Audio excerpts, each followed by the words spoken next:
Welcome students, PDM study channel में आपका स्वागत है। पिछली क्लास में अपन ने पढ़ा था साहित्यिक स्रोतों में अपन ने धार्मिक साहित्य और धार्मिक साहित्य के अंतर्गत अपन ने तीनों देख लिए थे, इनकी तीनों को पढ़ लिया था। जैसे ब्राह्मण साहित्य,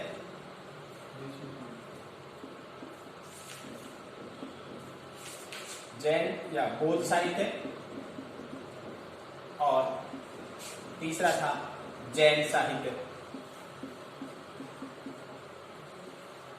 आज अपन धर्मेतर साहित्य में पढ़ते हैं। यानी कि धर्मेतर साहित्य को भी अपन ने कल देखा था कि 3 भागों में बांटा था। यानी धर्मेतर साहित्य को भी अपने पिछली क्लास में 3 भागों में बांटा था और इन 3 भागों में अपन ने देखा था, एक तो थे ऐतिहासिक ग्रंथ,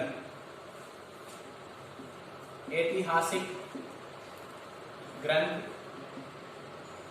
दूसरा था विदेशी लेखकों का विवरण, विदेशी लेखकों का विवरण। और तीसरा था वंशावलियां।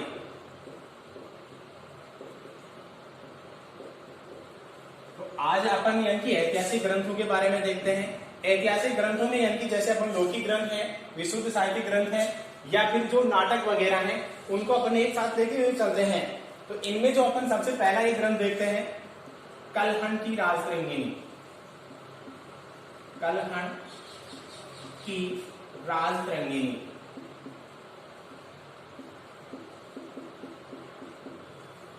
कलहन की राजतरंगिणी यानी कि ये कलहन के द्वारा रचित एक ग्रंथ है और जिसका नाम है राजतरंगिणी। इसमें यानी कि क्या वर्णन है जिससे कि हमें प्राचीन भारतीय इतिहास की जानकारी प्राप्त होती है। तो इसमें इनकी जो राजतरंगिणी है, इसकी रचना 1150 ईस्वी में कलहन के द्वारा की गई और इसमें कश्मीर के इतिहास का वर्णन किया गया है। कश्मीर के इतिहास का वर्णन है। यानी कि इसके बारे में काफी बार क्वेश्चन पूछ लिया जाता है कि राजतरंगिणी के रचयिता कौन थे। तो कलहन, इसकी रचना कब की गई? 1150 ईस्वी में। इसमें किसका वर्णन है? तो कश्मीर के इतिहास का वर्णन है। अगर पूछा जाए कि इसके समय यानी कि जब ही कलहन ने राजतरंगिणी की रचना की तो उस समय कश्मीर के शासक कौन थे? तो उस समय कश्मीर के शासक थे जय सिंह। इनकी जिस समय इन्होंने इसकी रचना की उस समय कश्मीर के शासक कौन हुआ करते थे? जय सिंह हुआ करते थे। अगला अपने इनकी दूसरा ग्रंथ है। दूसरा ग्रंथ इसमें अपन देखते हैं विशाख दत्त का मुद्रा राक्षस। विशाख दत्त का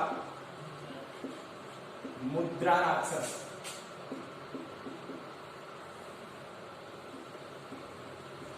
विशाख दत्त का मुद्रा राक्षस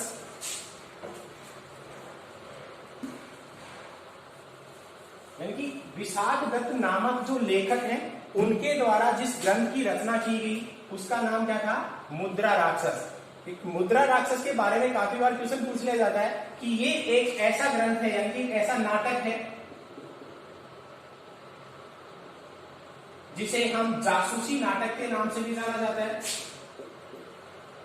और एक इसकी एक विशेषता ये भी है कि ये एक नायिका विहीन नाटक है। नायिका विहीन नाटक माना जाता है,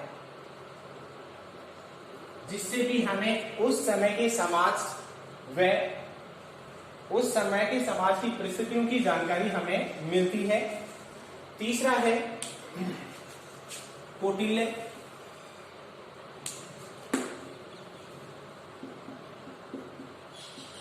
कौटिल्य का अर्थशास्त्र। कौटिल्य का अर्थशास्त्र।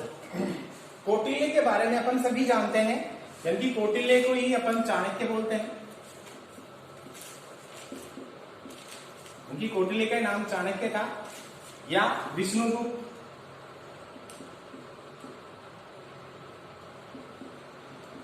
विष्णुगुप्त के नाम से भी जाने जाते थे। कौटिल्य, चाणक्य या विष्णुगुप्त। ये चंद्रगुप्त मौर्य के प्रधानमंत्री थे और इनके द्वारा जिस ग्रंथ की रचना की गई वो ग्रंथ क्या कहलाया? अर्थशास्त्र कहलाया। यानी कि अर्थशास्त्र में तत्कालीन शासन व्यवस्था व राजनीतिक व्यवस्था का विस्तार से वर्णन किया गया है। इस अर्थशास्त्र में, यानी कि ये जो अर्थशास्त्र है इसमें 15 अधिकरण है, 15 अधिकरण है, लगभग 150 अध्याय है और 180 विषयों का वर्णन किया गया है। 180 विषयों का वर्णन किया गया है। यानी कि कौटिल्य के द्वारा जिस अर्थशास्त्र की रचना की गई वो एक राजनीतिक ग्रंथ भी माना जाता है। चंद्रगुप्त मौर्य के प्रधानमंत्री हुआ करते थे, जिस कारण से इन्होंने उस समय यानी कि तत्कालीन समय की राजनीतिक व आर्थिक व्यवस्था का वर्णन इसमें किया था। इसके बाद में अपन पढ़ते हैं, इसके बाद में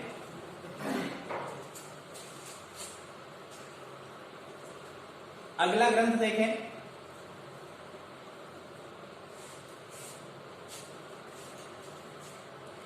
अगले इनकी जो महान कवि भी हुए हैं या महान लेखक कवि माने जाते हैं कालिदास। इनके द्वारा यानी कि कालिदास का जो काल है यानी कि कालिदास किस समय हुए उसके बारे में काफी मतभेद भी है। अपन यानी कि ऐसा माना जाता है कि कालिदास चंद्रगुप्त सेकंड के समय हुए थे और इनके द्वारा रचना की गई, जिनमें रघुवंश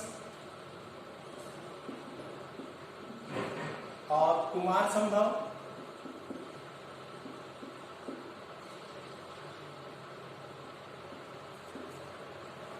रघुवंश और कुमार संभव ये दोनों के दोनों महाकाव्य माने जाते हैं।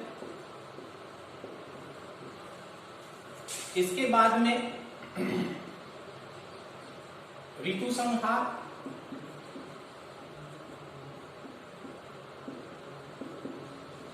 और मेघदूत दोनों इनके खंड काव्य माने जाते हैं।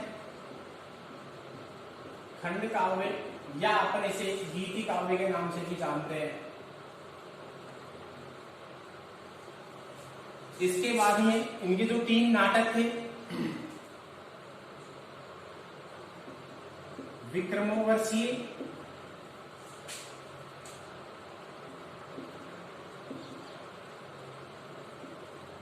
अभिज्ञान शाकुंतलम, यानी कि विक्रमोर्वशीय, अभिज्ञान शाकुंतलम, अभिज्ञान शाकुंतलम, और एक और था मालविकाग्नि मित्र।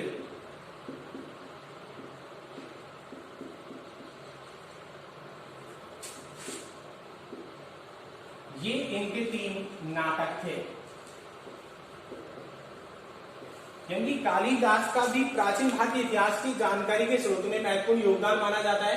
इनके द्वारा 2 महाकाव्य की रचना की गई, रघुवंश और कुमार संभव, 3 यानी 2 खंडकाव्य, ऋतु संहार और मेघदूत, और 3 नाटक, विक्रमोर्वशीय, अभिज्ञान शाकुंतलम और मालविकाग्नि मित्र। इनमें भी इन्होंने देखो अलग अलग वर्णन किया गया है। जो रघुवंश है, रघुवंश के अंदर 19 सर्गों में विभक्त है। जो रघुवंश काव्य है वो 19 सर्गों में विभक्त है। इनमें इक्ष्वाकु वंश के राजाओं का वर्णन किया गया है। दूसरा है कुमार संभव। इस ग्रंथ में शिव पार्वती विवाह, शिव पार्वती विवाह,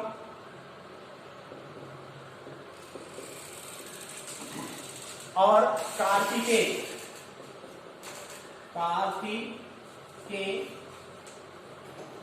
के जन्म से संबंधित वर्णन किया गया है।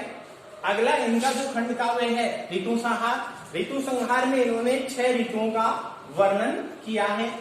मेघदूत, मेघदूत इनका जो खंड काव्य है उसमें जो उल्कापुरी का जो यक्ष था उसे निर्वासित कर दिया गया था, उसकी विरह कथा का वर्णन किया गया है। विक्रमोर्वशी ये इनकी राजा विक्रमादित्य से संबंधित इनकी उनका नाटक था। अभिज्ञान शाकुंतलम में इनकी राजा दुष्यंत और शकुंतला के मिलन, विरह और वियोग का वर्णन किया गया है। मालविकाग्नि मित्र में भी एक क्लिप नायक नायिका की विरह का या मिलन का वर्णन किया गया है। इनकी मालविका और अग्निमित्र की प्रेम कथा का वर्णन किया गया है। इसके बाद में अपना अगला ग्रंथ देखते हैं।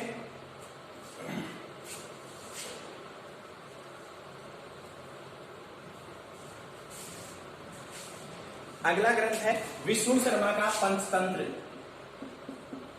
विष्णु शर्मा का पंचतंत्र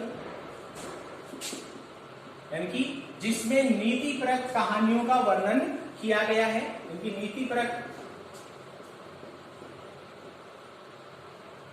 कहानियां हैं,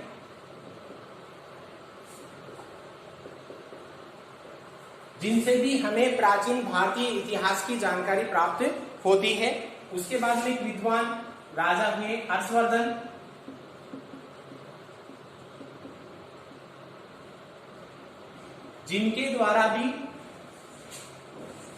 हर्षवर्धन के द्वारा भी ऐसे कई ग्रंथों की रचना की गई जिनके द्वारा यानी कि जिनसे हमें प्राचीन भारतीय इतिहास की जानकारी प्राप्त होती है, जिसमें इनकी प्रमुख है प्रियदर्शिका,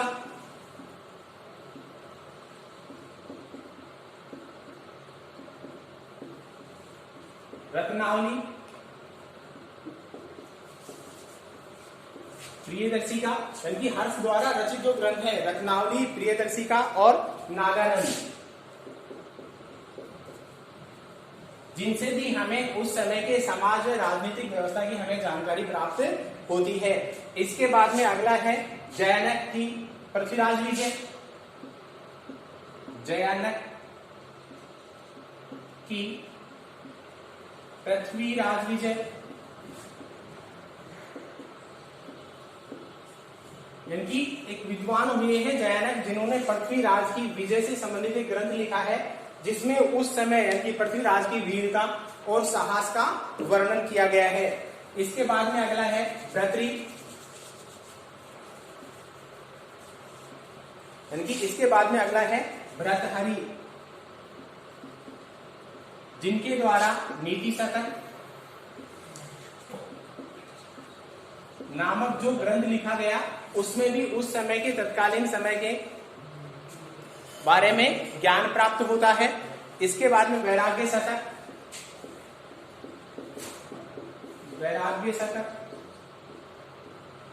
जैसे ग्रंथ की भी रचना की गई। इसके अगला विल्हण का विक्रमांक देव चरित,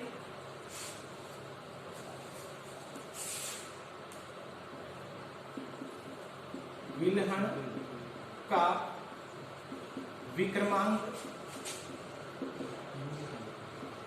देव चरित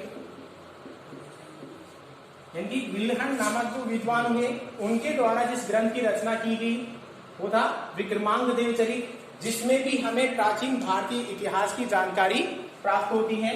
पाणिनि की अष्टाध्यायी, पाणिनि की अष्टाध्यायी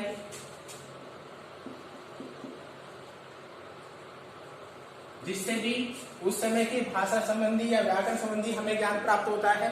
इसके अलावा भावभूति या भास का मालती माधव, भास द्वारा रचित मालती माधव जैसे अन्य कई ग्रंथ हैं, जिनसे भी हमें प्राचीन भारतीय इतिहास की जानकारी प्राप्त होती है। तो इस प्रकार की ये थे अपने यानी जो धर्मेतर साहित्य में ऐतिहासिक ग्रंथ है। उसके बाद में अगला है ऐतिहासिक ग्रंथों के बाद में है विदेशी लेखकों का विवरण।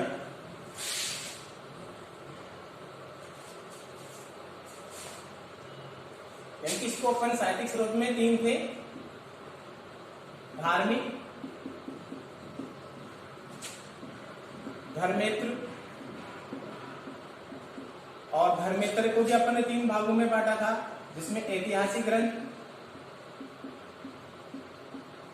और ऐतिहासिक ग्रंथों में अपन ने देखा था कि इसमें जैसे लौकिक ग्रंथ है, विशुद्ध साहित्यिक ग्रंथ है और नाटक वगैरह हैं, इनमें सारे लिए जाते हैं। इसके अलावा था अपना विदेशी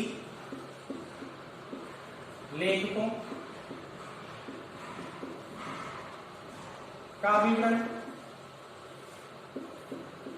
और अंतिम था वंशावलियां। इनमें अपन ने देखा था कि विदेशी यानी कि जो भारतीय, उनकी हमारा जो भारत है, इसमें प्राचीन समय से विदेशी आते रहे हैं और इन विदेशियों के साथ काफी विद्वान भी आए हैं। तो इन विदेशी लेखकों के जो भी विद्वान आए, जिन्होंने यहाँ भारत में कुछ देखा, तो उन्होंने अपने यहाँ पर देखने के बाद जो भी अपने द्वारा जो रचित ग्रंथ लिखे, उसमें इन्होंने अपने भारत का वर्णन किया है। तो इनमें जो विदेशियों में सबसे पहले जैसे चीनी लेखक आए, फिर अरबी, तिब्बती, यूनानी, यानी कि ये क्रम से आते रहते हैं। यानी कि सबसे पहले यूनानी आए, फिर चीनी आए, फिर तिब्बती, फिर अरबी आए। तो इस प्रकार से इन्होंने, इनके साथ जो भी विद्वान आए, जिन्होंने भारत का भ्रमण किया, भारत में जो भी कुछ देखा, उस आधार पर इन्होंने अपना वर्णन लिखा, और वो ग्रंथ आज भी भारतीय इतिहास की जानकारी में महत्वपूर्ण योगदान निभाते हैं। इनमें जैसे चीनी यात्रियों में सबसे पहले सबसे पहले फाहियान आया। फाहियान चंद्रगुप्त सेकंड के समय आया, और फाहियान ने पूरे भारत में भ्रमण करने के बाद जो भी कुछ देखा, उसे अपने ग्रंथ को में इसका वर्णन किया, जो आज भी हमें भारतीय इतिहास की जानकारी प्रदान करता है। फाहियान के बाद में वहनसांग आया,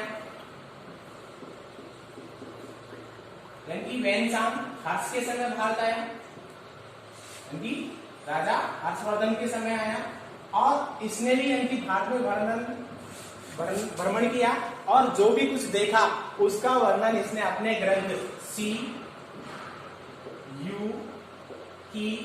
में किया, जो आज भी हमें भारतीय इतिहास की जानकारी प्राप्त होती है। इसके बाद में एक चीनी यात्री आया, त्सेंग, जो 7वीं शताब्दी में भारत आया, और इसने भारत में भ्रमण किया, लेकिन इसका जो ज्ञात ग्रंथ है अभी तक प्राप्त नहीं है। इस प्रकार से ये चीनी, अरबी यात्रियों में जैसे स्ट्रैबो, प्लिनी, काफी विद्वान आए, उन्होंने भी यानी कि अपने ग्रंथ लिखे, जिनसे भी हमें प्राचीन भारतीय इतिहास की जानकारी प्राप्त होती है। तिब्बती में एक विद्वान हुए तारानाथ, जिन्होंने कंग्यूर व तंग्यूर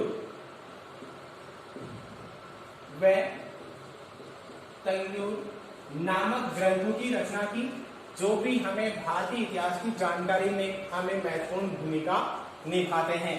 फिर है यूनानियों में सबसे जो फेमस था वो चंद्रगुप्त सेकंड के समय में आया, मेगास्थनीज,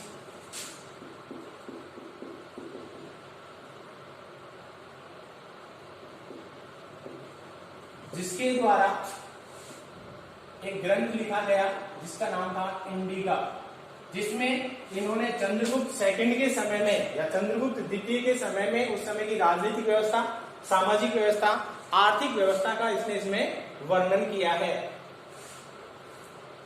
तो ये थे इस प्रकार से विदेशी यात्री या विदेशी लेखकों को भी अपन ने 4 भागों में बांटा था, चीनी, अरबी, तिब्बती और यूनानी, और अंत में बचा है अपना वंशावलियां। इनकी वंशावली किसे कहते हैं? वंशावली का मतलब होता है यानी कि जो प्राचीन काल में हमारे जो बुजुर्ग वगैरह या हमारे जो दादा परदादा कौन थे, क्या उनका विवरण रहा है, उसके बारे में जो ग्रंथ, हस्तलिखित जो ग्रंथ या पोथियां लिखी गई हैं, वो क्या कहलाती हैं? वंशावलियां कहलाती हैं। यानी कि हमारे गांव में कुछ ऐसी जातियां थी जैसे चारण, भाट, जागा, पंडित, ये कई ऐसी जातियां थी जो गांव-गांव, घर-घर जाकर के, प्रत्येक घर में जाकर के उसके बुजुर्ग वगैरह से प्राप्त कर, यानी जानकारी प्राप्त करते और जानकारी के आधार पर अपने हाथों से उनकी पूरे वंश की जानकारी लिखते। वो क्या कहलाती थी? वंशावलियां कहलाती थी। इन वंशावलियों के माध्यम से भी हमें उस समय की, यानी तत्कालीन समय की सामाजिक, आर्थिक व धार्मिक व्यवस्था का ज्ञान प्राप्त होता है। ये वंशावलियां आज भी यानी न्यायिक साक्ष्य के रूप में, न्यायिक साक्ष्य के रूप में मान्य है, यानी न्यायालय भी इन्हें प्रमाणित साक्ष्य के रूप में मानता है। इस प्रकार से अपने यानी धार्मिक और धर्मेतर दोनों साहित्यिक स्रोत अपने कंप्लीट होते हैं और आगे पुरातात्विक स्रोत।